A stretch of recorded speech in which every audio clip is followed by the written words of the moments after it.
بسم اللہ الرحمن الرحیم الرحمن علم القرآن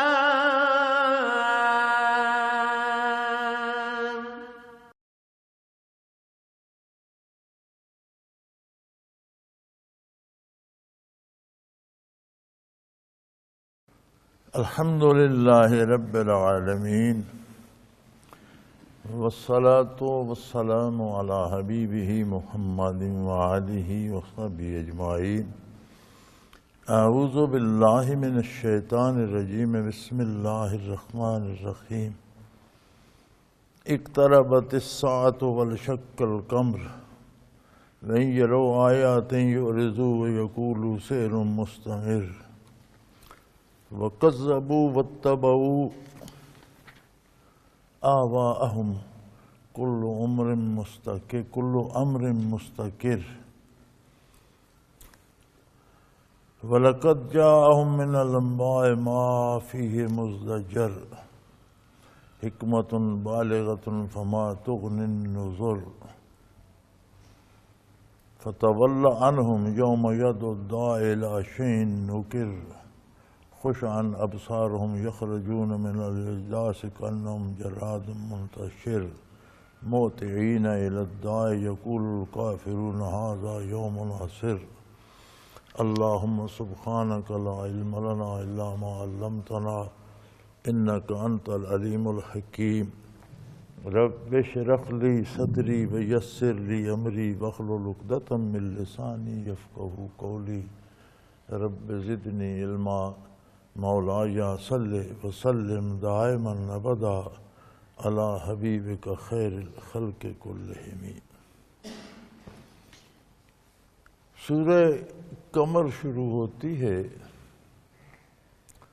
اور یہ ان صورتوں میں ہے جنہیں مکی کہا جاتا ہے، یعنی آپ کے مکہ مکرمہ کے عہد مبارک میں جو نازل ہوئے۔ اقتربت الساعۃ وانشق القمر، قیامت قریب آ گئی، سر پہ آ پہنچی۔ کہ قیامت کی سب سے بڑی نشانی آقا نامدار صلی اللہ علیہ وآلہ وسلم کی بعثت عالی ہے۔ آپ کی بعثت کے بعد جو بہت بڑا حادثہ ہوگا وہ قیامت کا ہوگا۔ پھر چاند شق ہو گیا۔ مشرکین مکہ یہود کے علماء سے مشورے لیتے تھے، کیونکہ انہیں وہ مذہبی امور میں اپنے سے زیادہ عالم سمجھتے تھے، اور ان کی اکثریت مدینہ منورہ میں تھی۔ تو معجزات کو وہ جادو کہتے۔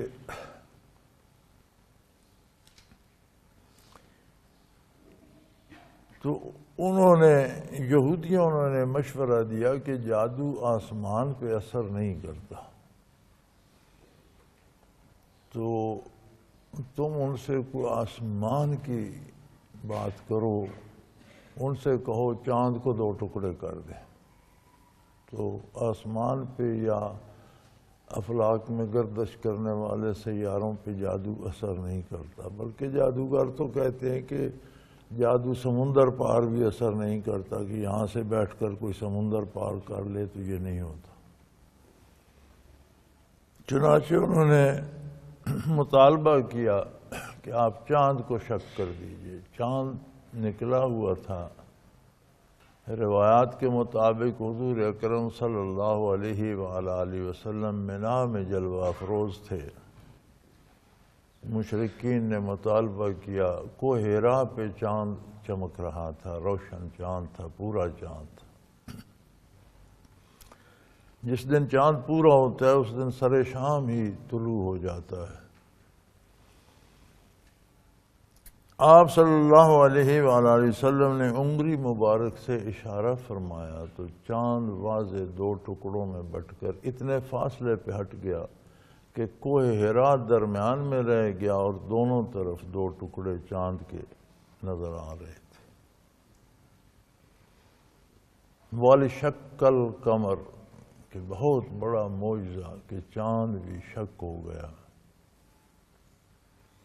لیکن بدبختی اور اعمال کی سزا آدمی کا پیچھا نہیں چھوڑتی۔ یہ دیکھنے کے بعد بھی کہنے لگے آسمان پر تو جادو نہیں ہوتا، لیکن ایسے لگتا ہے ہماری نگاہوں پہ جادو ہو گیا ہے، تو ہمیں دو ٹکڑے نظر آ رہا ہے۔ تو باہر سے جو لوگ آئیں گے، چونکہ مکہ مکرمہ میں تو روزانہ لوگ آتے جاتے تھے، مشرک ہونے کے باوجود، بیت اللہ کو بت خانہ بنانے کے باوجود اس کی عظمت کے قائل تھے، پھر تجارتی اغراض سے بھی تو آنا جانا لگا رہتا۔ باہر سے لوگ آئیں گے تو ان سے پوچھیں گے کیا باہر بھی لوگوں نے یہی دیکھا یا صرف ہمیں نظر آیا؟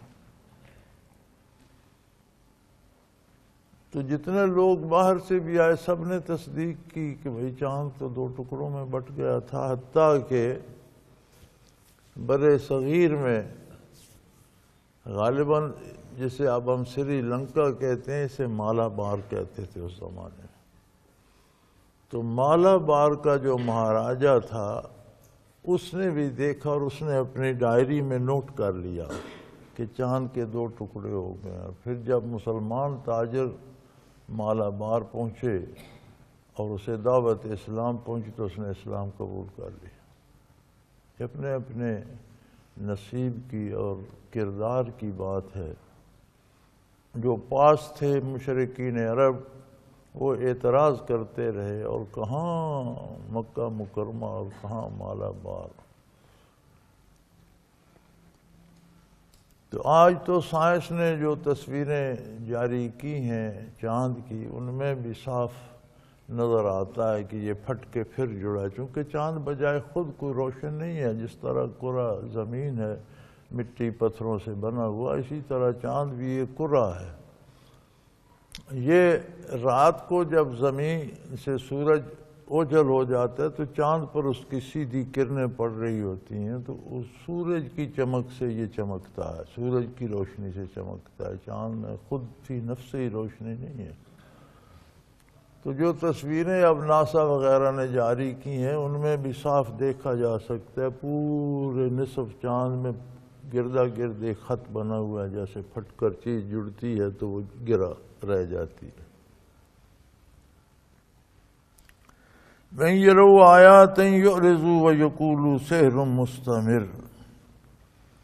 یہ جب بھی کوئی معجزہ دیکھتے ہیں، کوئی دلیل ان کے پاس آتی ہے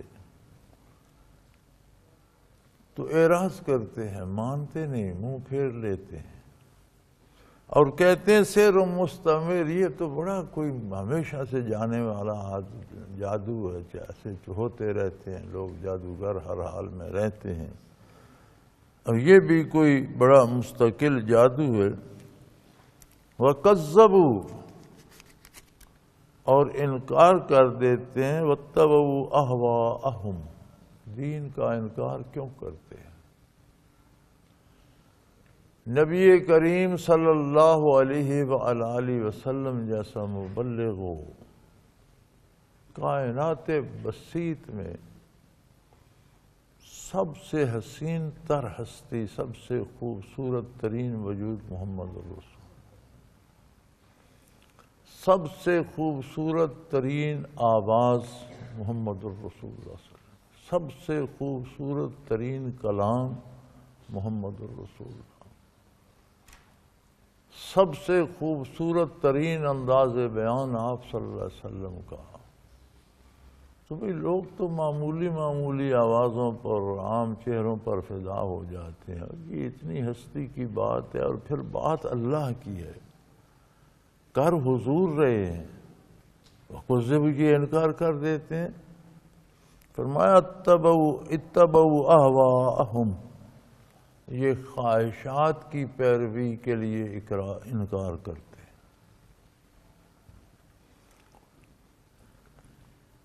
آج بھی دیکھ لیجئے، ہر گناہ کا محرک انسان کی نفس کی خواہشات ہے،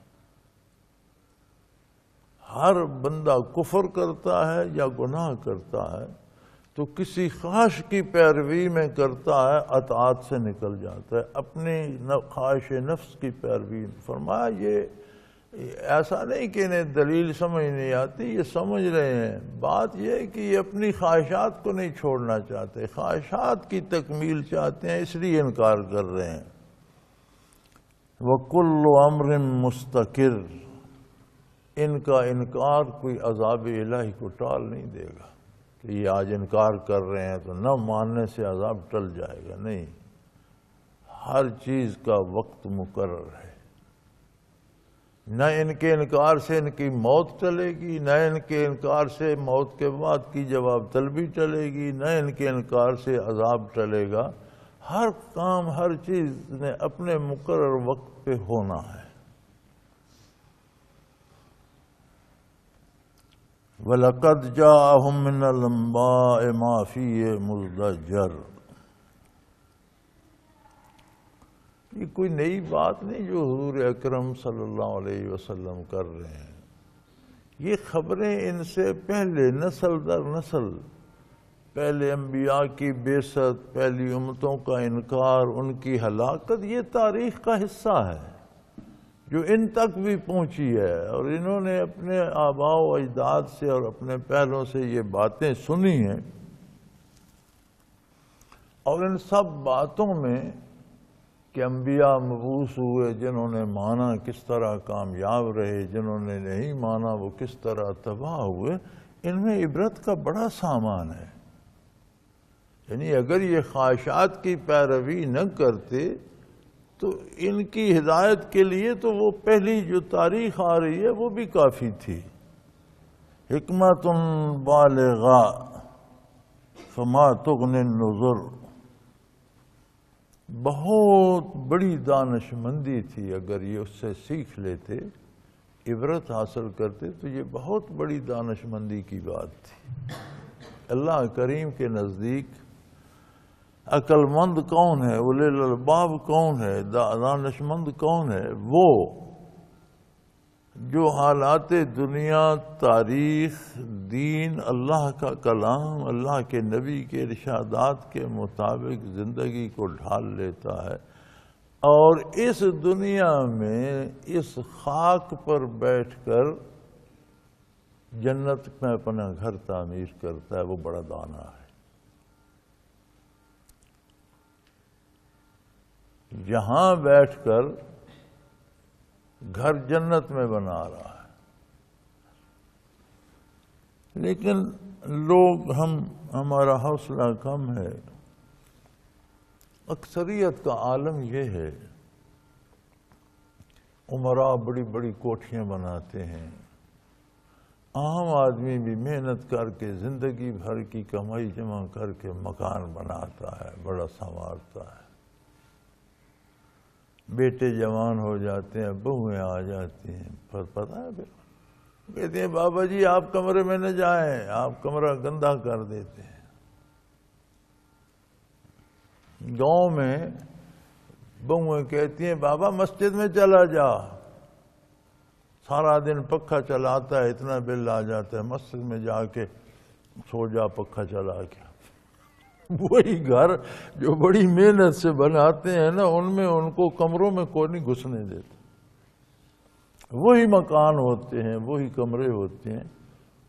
آنے والے جن کو بولنا سکھاتے ہیں بچوں کو، وہ بڑے ہو کر کہتے ہیں چپ رہے بابا، تجھے تو بات کرنے کا بھی سلیقہ نہیں ہے۔ فرمایا دنیا میں تو یہ ہوتا ہے، یہ کون سی عقل مندی ہے کہ دنیا کی تکمیل کے لیے آخرت کو چھوڑ دو؟ عقل مند وہ ہے جو زمین پر بیٹھ کر جنت میں اپنا گھر بناتا ہے۔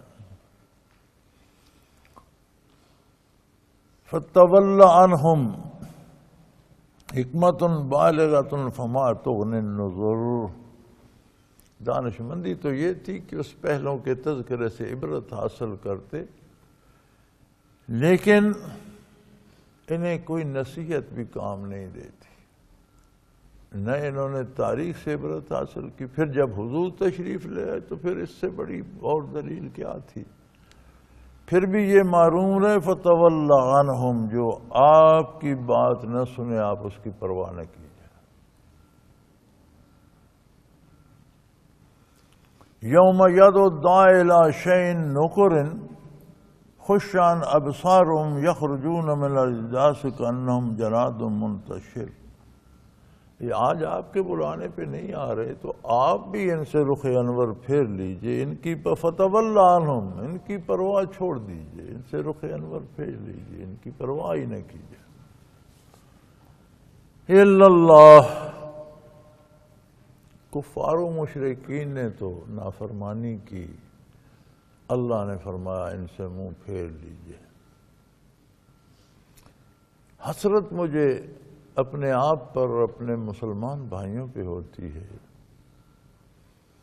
کہ جب ہم نبی کریم صلی اللہ علیہ وسلم کی صفت کرتے ہیں، نعت کہتے ہیں، دعائیں مانگتے ہیں، تو ہمارا طریقہ کار بھی ایسا ہو جاتا ہے کہ ہم ڈھول باجے کی تھاپ پر نعت پڑھی جا رہی ہے۔ مزامیر کو حضور نے حرام قرار دیا، ہم حرام کو ساتھ ملا کر نعت میں، پھر نعت کیا، اس میں حضور کی تعریف نہیں ہے، اپنی خواہشات کی پیروی ہے، مجھے یہ مل جائے، مجھے وہ مل جائے، مجھے آخرت کی طلب نہیں ہے، ہدایت کی طلب نہیں ہے، استقامت کی خواہش نہیں ہے، دنیا کی چیزیں یہ مل جائے وہ، بھر تو جھولی میری یا محمد، میں نہ جاؤں گا یہاں سے خالی ہوئی، وہی دنیا کی چیزیں، خواہشات کی پیروی۔ اس حال میں اللہ کا حکم یہ ہے فَتَوَلَّ عَنْهُمْ، ان جاہلوں کی طرف سے رخ انور پھیر لیجیے، انہیں بکنے دیجیے۔ تو میرے خیال میں کفار کی فکر کرنے کی بجائے ہمیں اپنے رویوں پہ غور کرنا چاہیے کہ ہمارا طریقہ کار کیا ہے اور اس پہ کیا حضور متوجہ ہوتے ہیں، یہ رخ انور پھیر لیتے ہیں۔ آج آپ کے بلانے سے نہیں آ رہے، لیکن ایک دن انہیں بلانے والا بلائے گا، اور بلائے گا بڑی سخت چیز کی طرف، بڑی خوفناک چیز کی طرف، میدان حشر کی طرف، جہاں جہنم بھی ہوگی، جنت بھی سامنے ہوگی، اور محاسبہ ہوگا، بہت سخت دن ہوگا۔ دیکھنا آنکھیں نیچے کیے ہوئے یہ بکھری ہوئی ہڈیاں قبروں سے نکل پڑیں گی اور انسان بن کر بھاگیں گی اس طرف۔ اس دن کوئی نہیں انکار کرے گا، نہیں جی ہم نہیں نہ سنے نا، آج نہیں سنتے تو آپ بھی ان کی پرواہ نہ کیجئے، ایک دن انہیں بلایا جائے گا تو یہ قبروں میں سے بکھری ہوئی ہڈیاں نکل کر انسان بن کر آنکھیں جھکائے ہوئے لرزتے کانپتے اس مشکل وقت کی طرف، اس مشکل کام کی طرف آ جائیں گے۔ مُطِعِينَ إِلَى الدَّاعِ، اس دن تو بلانے والے کی اتنی اطاعت کریں گے کہ بھاگتے ہوئے آئیں گے، کوئی نہیں کہے گا میں نہیں آتا ہوں، میں قبر میں ہی ٹھیک ہوں، اٹھ کر بھاگیں گے بات مانتے ہوئے۔ یقول الکافرون ھذا یوم نصر، یہ آج جو انکار کرتے ہیں آپ کے بتانے سے، مر گئے، قصہ ختم ہو گیا، قیامت نہیں، اس دن یہی کہہ رہے ہوں گے کہ بھائی قیامت تو قائم ہو گئی، مشکل وقت تو آ گیا، وہ کام تو ہو گیا، وہ بات تو ہو گئی۔ اور یہ کوئی نئی بات نہیں ہے میرے حبیب، کذبت قبلہم قوم نوح، نوح علیہ السلام کی قوم نے بھی اس سے پہلے انکار کیا تھا۔ 950 سال نوح علیہ السلام تبلیغ فرماتے رہے، اور 950 سال قوم انکار کرتی رہی، جھگڑا کرتی رہی، مار مار کر انہیں بے ہوش کر کے پھینک دیتے تھے، ایذا دیتے تھے، طعنے کرتے تھے اور نہیں مانتے تھے۔ جس دن عذاب الہی آیا اور غرق ہوئی قوم، تو اتنے ہی لوگ تھے ماننے والے جو ایک کشتی میں سوار ہو گئے، مرد و زن ملا کر 80-82 کے قریب روایات میں ملتا ہے کہ لوگ تھے۔ 950 سال کی محنت۔ کذبت قبلہم قوم نوح، نوح علیہ السلام کی قوم نے بھی انکار کیا تھا۔ فکذبوا عبدنا، ہمارے محبوب کی بات نہ مانی۔ وقالوا مجنون وازدجر، اور کہتے تھے یہ پاگل ہے، عجیب باتیں کرتے ہیں، مردہ زندہ ہو جائیں گے، باتیں کریں گے، ان سے حساب کتاب ہوگا، پھر انہیں عذاب سوال، عجیب عجیب باتیں کرتے ہیں، کبھی نہ کسی نے دیکھی نہ سنی۔ وازدجر، اور انہیں دھمکیاں دیتے تھے، ایذا دیتے تھے، سنسار کر دیں گے، جلا دیں گے، مار دیں گے، بھگا دیں گے۔ فدعا ربہ، بالآخر انہوں نے اپنے پروردگار کو پکارا، انی مغلوب، اے اللہ میں ان سے ہار چکا ہوں۔ 950 سال بیت گئے، اب میری ہمت جواب دے گی، یہ فانتصر، اب تو میری مدد فرما، ان کا محاسبہ تو کر، میرے بس سے یہ نکل گئے۔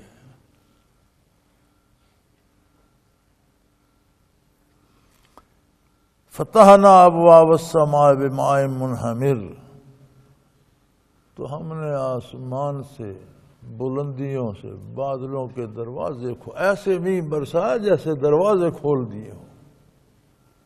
فتحنا ابواب السماء، جیسے آسمان کے دروازے ہی کھول دیے، اس طرح مینہ برسا کہ جیسے دروازے ہی کھول دیے ہوں، اوپر سے سیلاب آ رہا ہو۔ وَفَجَّرْنَا الْأَرْضَ عُيُونًا، اور زمین سے بھی ہم نے چشمے نکال دیے، آسمان نے بھی سارا پانی برسا دیا، زمین نے بھی پانی چھوڑ دیا، حتیٰ کہ دوسری جگہ آتا ہے وَفَارَ تَنُّورٌ، تنوروں سے بھی پانی ابلنے لگا، یعنی جہاں ہمیشہ آگ جلتی تھی، روٹیاں پکتی تھیں، چولہے چوکے تھے، وہاں سے بھی چشمے نکل پڑے، یعنی جہاں سے امکان نہیں تھا وہاں سے بھی پانی، ساری زمین نے بھی پانی چھوڑ دیا، آسمان کے گویا بادلوں کے دروازے ہی کھل گئے۔ فَالْتَقَى الْمَاءُ عَلَىٰ أَمْرٍ قَدْ قُدِرَ، اور جو فیصلہ ہو چکا تھا زمین و آسمان کے پانی نے ایک جگہ مل کر اس پر عمل درآمد کر دیا۔ اتنا طوفان آیا، اس پہ بھی بحث ہوتی ہے کہ یہ طوفان نوح علیہ السلام جو تھا یہ روئے زمین پر آیا یا تھوڑے سے حصے پر آیا۔ اس میں جو قرآن کریم کی بات ہے اور جو یقینی اور حق ہے اور سچی ہے وہ یہ ہے کہ جہاں جہاں تک انسانی آبادیاں تھیں وہاں تک ہر چیز غرق ہو۔ پھر انسان کا کردار کائنات کو متاثر کرتا ہے، جانور، جنگلوں کے جانور، پرندے، حیوانات، ان کا کیا قصور تھا؟ لیکن وہ سارا انسان کا مال ہے۔ وَخَلَقَ لَكُم مَّا فِي الْأَرْضِ جَمِيعًا، زمین پر جو کچھ ہے تمہاری خاطر ہے۔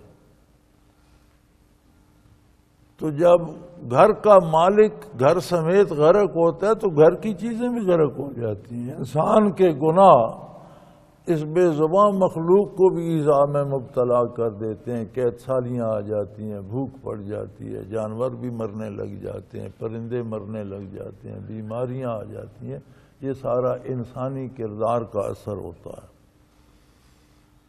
وَحَمَلْنَاهُ عَلَىٰ ذَاتِ أَلْوَاحٍ وَدُسُرٍ، اتنا طوفان تھا کہ کوئی بڑے سے بڑے پہاڑ غرق ہو گئے، ایک ایک لہر پہاڑوں سے بڑی اٹھتی تھی، بڑے بڑے جہاز بھی ہوتے تو تباہ ہو جاتے، لیکن ایک کشتی تھی، چند تختے جو میخوں سے جوڑ دیے گئے تھے، ہم نے اس پر اللہ کے نبی کو اور اس کے ماننے والوں کو سلامت رکھا۔ حملناہ علی ذات الواح ودسر، چند تختے تھے جو میخوں سے جوڑ دیے گئے تھے، اسے ہم نے غرق نہیں ہونے دیا۔ تجری بأعیننا، ہماری زیر نگرانی اس پانی پر تیر رہی تھی، ہماری توجہ، ہماری نگہداشت، ہماری حفاظت میں، اس کا طوفان نے کچھ نہیں بگاڑا۔ جزان لمن کان کفر، اور جنہوں نے کفر کیا ان کو اس کا بدلہ مل گیا، انہوں نے اپنا انجام دیکھ لیا۔ وَلَقَدْ تَرَكْنَاهَا آيَاتًا فَهَلْ مِن مُدَّكِّرٍ، ہم نے ان کو ایک عبرت کا سامان بنا دیا، ہے کوئی جو نصیحت حاصل کرے؟ ایک بہت عظیم قوم، روئے زمین کی آبادی، بڑے بڑے دانشور، بڑے بڑے سائنٹسٹ، بڑے بڑے علوم دنیا کے ماہرین،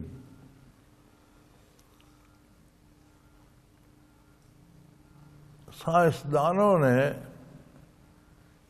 دریافت کیا کہ نوح علیہ السلام کی قوم ایک خاص قسم کا پتھر تھا اور ایک خاص قسم کا معلول بناتی، وہ اس پتھر پہ جب ڈالا جاتا تو وہ آٹے کی طرح نرم ہو جاتا تھا، پھر اس سے مختلف شکلیں بناتے، جو بھی چاہتے، جس طرح کی بھی چاہتے، تو اس میں یہ خاصیت پیدا ہو جاتی تھی کہ اسے دن کو باہر رکھ دیتے، دھوپ میں وہ سورج کی کرنیں جذب کرتا رہتا اور جب سورج غروب ہو جاتا تو وہ روشنی دینے لگ جاتا۔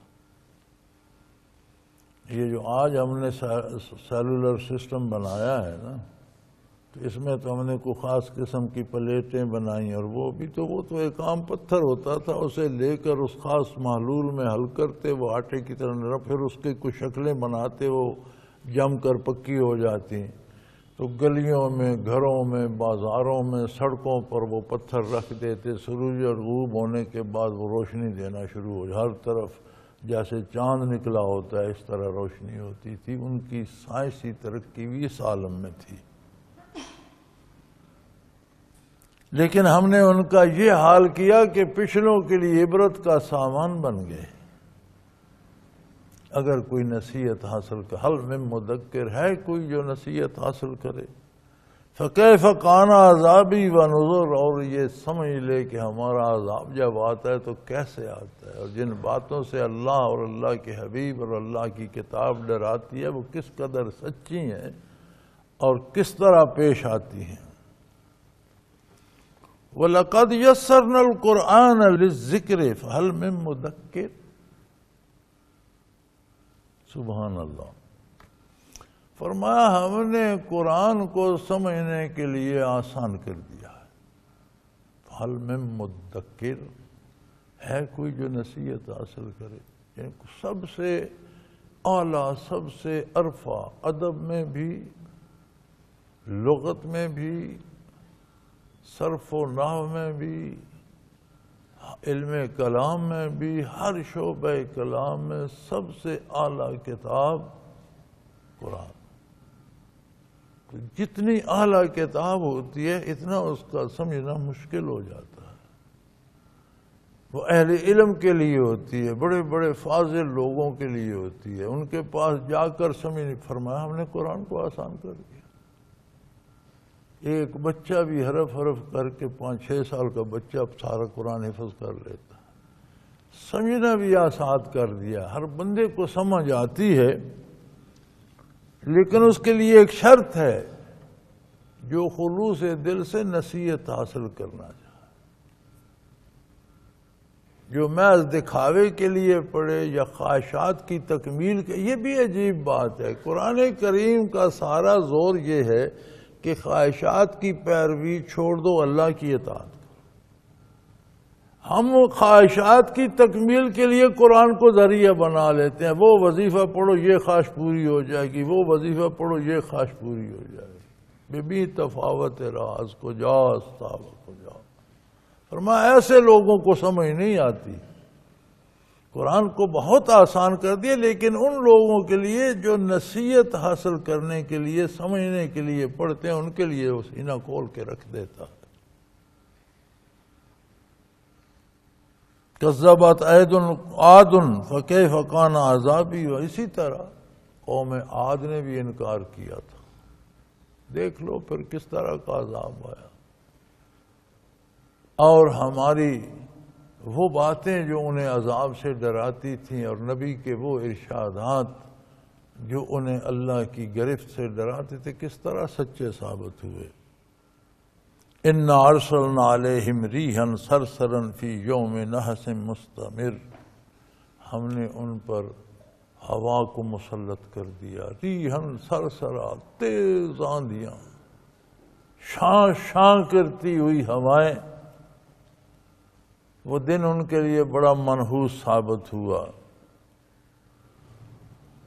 فی یوم نحس مستمر، ایک دائمی نحوست بھرے دن میں، دنوں میں راتوں میں کسی میں نحوست نہیں ہے۔ انسانی کردار اس قوم یا اس فرد یا اس معاشرے کے لیے اس دن کو منحوس کر دیتا ہے، ورنہ کسی دن میں کوئی نحوست نہیں ہے۔ یہ سب رواجات ہیں، فلاں دن شادی نہیں کرنی چاہیے، فلاں دن سفر نہیں کرنا چاہیے، فلاں دن یوں کرنا، یہ سب رواجات ہیں، اس کی کوئی حیثیت نہیں، سارے دن اللہ کے ہیں، سب ایک جیسے۔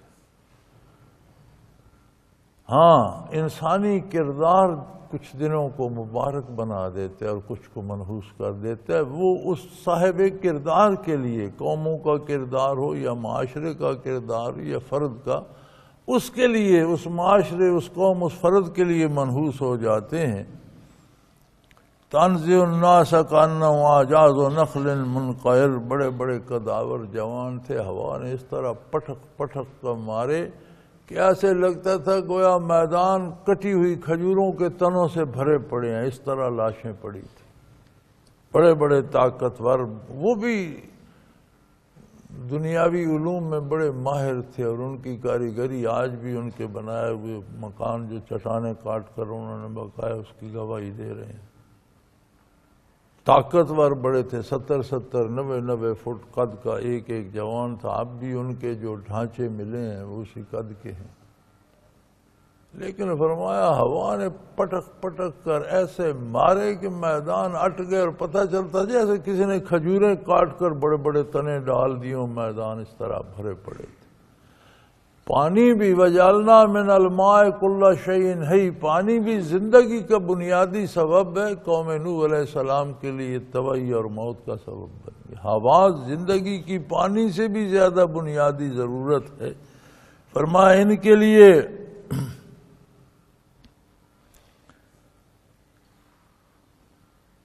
عاد کے لیے، عاد اور سمود کے لیے جو وہ ہوا جو زندگی کا سبب تھی وہ موت کا سبب۔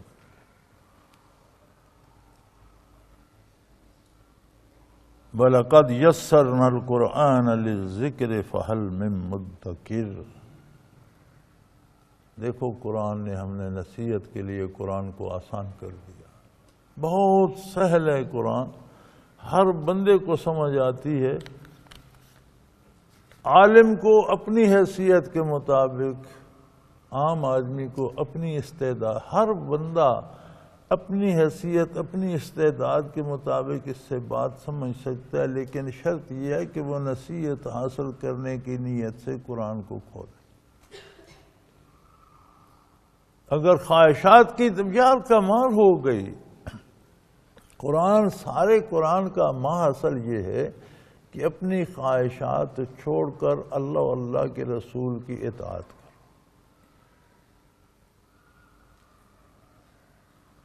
ہم قرآن سے وظیفے تلاش کرتے ہیں خواہشات کی تکمیل کے لیے، فرمایا ایسے لوگوں کو قرآن کی سمجھ نہیں آتی۔ انہیں سمجھ آتی ہے جو قرآن سے سمجھنا چاہتے ہیں، نصیحت حاصل، ان کے لیے قرآن کو ہم نے بہت آسان کر دیا ہے۔ وآخر دعوانا ان الحمدللہ رب العالمین۔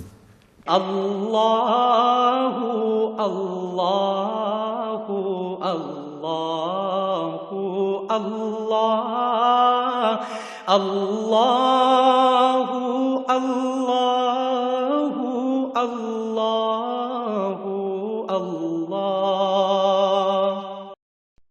حضرت امیر محمد اکرم آبان مد ذلہ العالی دارالعرفان منارہ ضلع چکوال میں سالہ سال سے قرآن و حدیث کے اوپر خطابات کر رہے ہیں اور سلسلہ نقشبندیہ اویسیہ کے مطابق لوگوں کو ذکر الہی کی تربیت دے رہے ہیں۔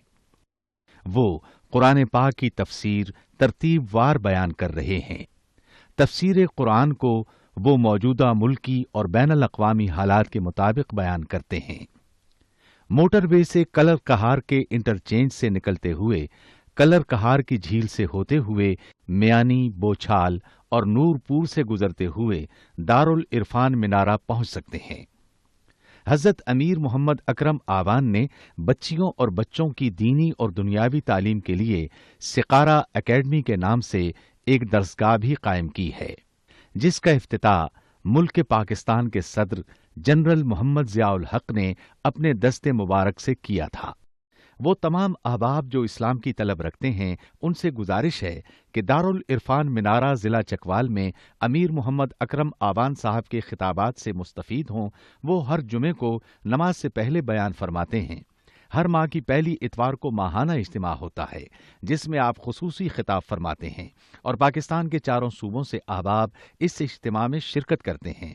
اس کے علاوہ یہاں سال میں 2 مرکزی اجتماعات بھی ہوتے ہیں، ایک رمضان المبارک میں اعتکاف کا اجتماع اور دوسرا جولائی اور اگست میں 40 دن کا اجتماع ہوتا ہے جس میں روحانی تربیت کی جاتی ہے۔